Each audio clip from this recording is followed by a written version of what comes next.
यह कहानी है उत्तर प्रदेश के एक छोटे से सुंदर गांव सोनापुर की। गांव के बीचों बीच एक बहुत ही पुराना और रहस्यमयी तालाब था।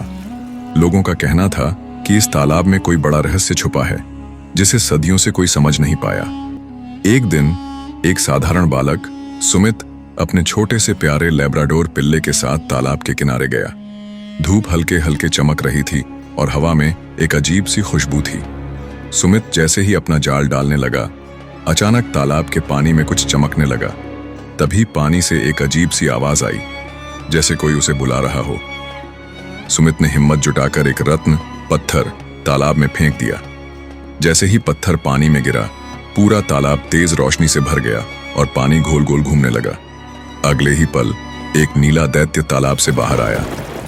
उसकी आंखें गहरी नीली थीं, चेहरा दर्द से भरा हुआ था, लेकिन उसमें क्रोध नहीं था, उसमें एक कहानी छुपी थी।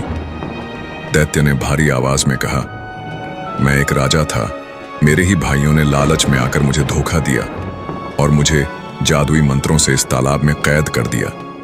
सदियों से मैं यह श्राप झेल रहा था। तुम्हारी वजह से मैं आज मुक्त हो पाया हूं। अब मुझे न्याय चाहिए, लेकिन मैं किसी को कष्ट नहीं देना चाहता, बस अपने सत्य को सबके सामने लाना चाहता हूं। सुमित ने दैत्य से कहा, मैं आपकी मदद जरूर करूंगा। दैत्य ने अपना पुराना खजाना और लिखित प्रमाण सुमित को सौंप दिया। उसमें पूरा सच लिखा था, कैसे उसके भाइयों ने मिलकर उसे धोखा दिया और उसके राज्य के लोगों को भी ठगा। इसके बाद सुमित ने नीला दैत्य द्वारा बताई हुई एक प्राचीन गुफा की ओर प्रस्थान किया। गुफा रहस्यमयी और अंधेरी थी। जैसे ही वह गुफा के भीतर पहुंचा, वहां नीला दैत्य का भाई मौजूद था, जो अब भी सत्ता और खजाने पर अधिकार चाहता था। उसने सुमित पर हमला कर दिया, लेकिन सुमित ने अपनी त्रिशूल की शक्तियों का उपयोग करते हुए साहस और धैर्य से लड़ाई लड़ी।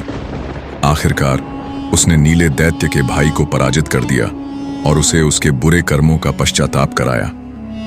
फिर सुमित ने नीले दैत्य को उसका खोया हुआ शासन और खजाना लौटा दिया। सारा गांव इकट्ठा हो गया और सत्य को जानकर सबने मिलकर नीले दैत्य का सम्मान किया।